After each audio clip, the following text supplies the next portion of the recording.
By the time Michael Bennett began the second workshop of a chorus line, in the end of 1974, he knew that he would need to devote his time to the staging and would have little time to assist with the writing. So he had called the acclaimed novelist and playwright James Kirkwood.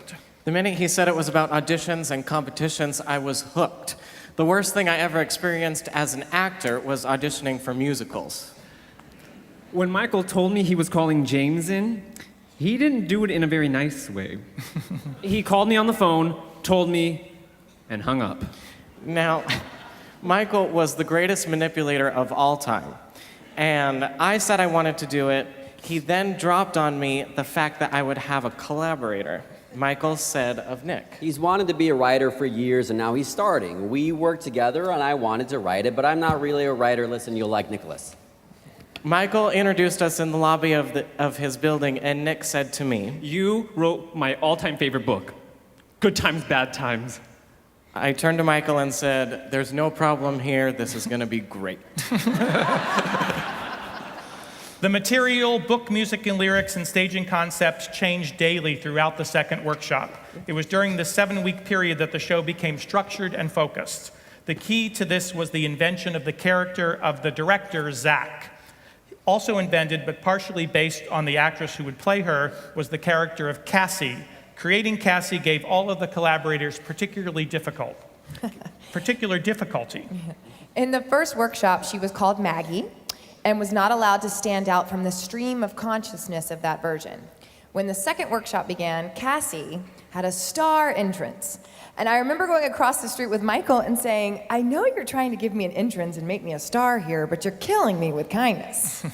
You had 16 people come out at the beginning and milk your heart. And then she came on. And she was this bitch in furs. He wanted to show she was a star and different from the others, but it didn't work. Virtually all of the songs would change or be newly written during the second workshop. Multiple versions of several songs were tried. Cassie's Music in the Mirror was once called Inside the Music. At least 4 other versions of the number were tested and then eliminated. When Kleban, after having tried several openings, needed inspiration for the lyrics for I Hope I Get It, the dancers were asked to come up with a list of things that made them feel insecure about auditioning. We improvised constantly. Michael did a lot of homework, but as he watched us, he would get more and more ideas. He would put us in groups of 3 or 4 to mutually choreograph sections. Then he'd select the best. He would come in and say, Let's do Tommy's step and Wayne's step, repeat that twice, then do Sammy's crossover. The choreography of the whole show, not just the numbers, was what he was a genius at. Soon it was time for the first run-through. We had a disastrous 4.5-hour run-through. It was a disaster in that every single character, every single actor decided to make himself the tragic character of the piece. You've never seen so much self-pity in your life as was in that run-through. Of course, 2/3 of it was cut. The show was placed in rehearsal for an immediate production. The first public performance was now only 6 weeks away. Bennett began to worry about the show's believability. Michael was afraid people would accuse him or the show of not being like a real audition. So he decided to act out what happened in the show. He sat back at understudy auditions and did Zach's opening speech. I'm doing a show. I want you to tell me about yourselves. As each dancer talked, each revealed a little more, and by the 10th person, that person was discussing his nervous breakdown. Michael was now satisfied that the show was not far-fetched and that dancers would reveal themselves for a job.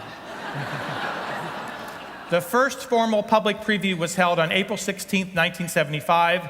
The audience was packed with celebrities throughout the preview period. In fact, many audience members were returning to see the show over and over again just to watch Bennett change, refine, and focus what was an already superb show. The number I had been doing in previews, I Can Do That, was the first number Michael choreographed, and he had become dissatisfied with it because of the rest of the way the show turned out. It was the only male solo in the show and very different in style from everything else. So they wrote Joanna, about how a little girl I had a crush on in school got me to my first dance class. It was staged MGM style, very Gene Kelly. I did it once. It's not right for the show. At one point during previews, I was doing Music in the Mirror with 4 boys.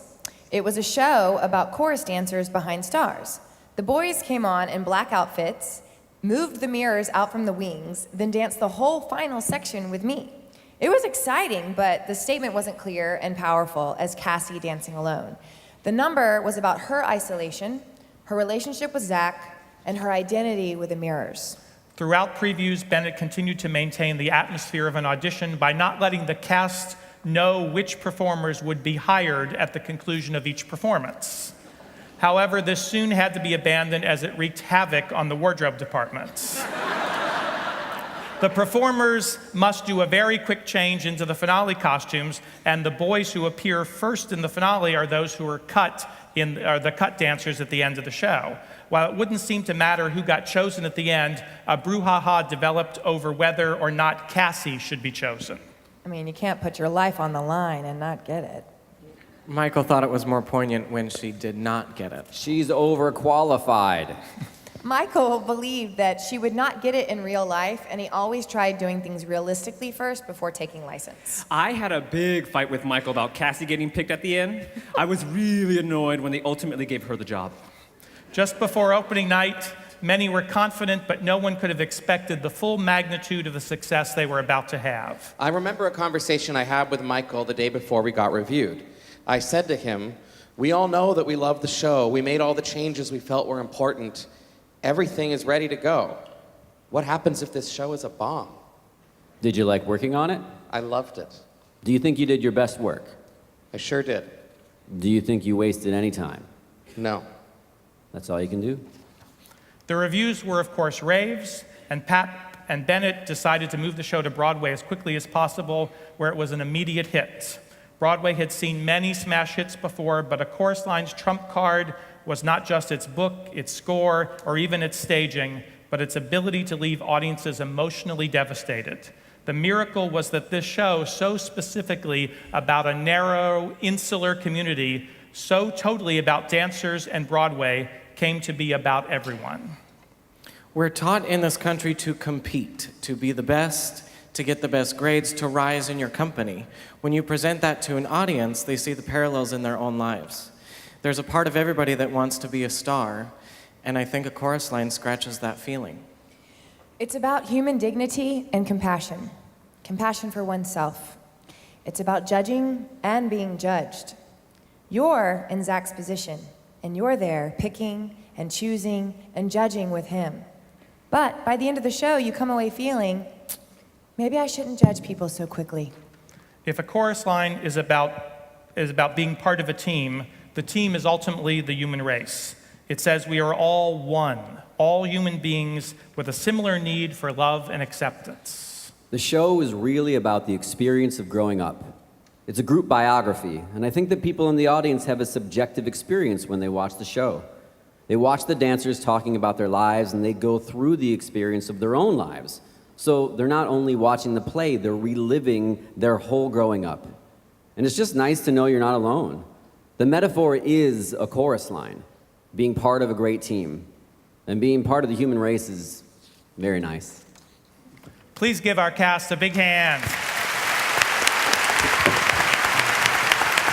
Thank you so much.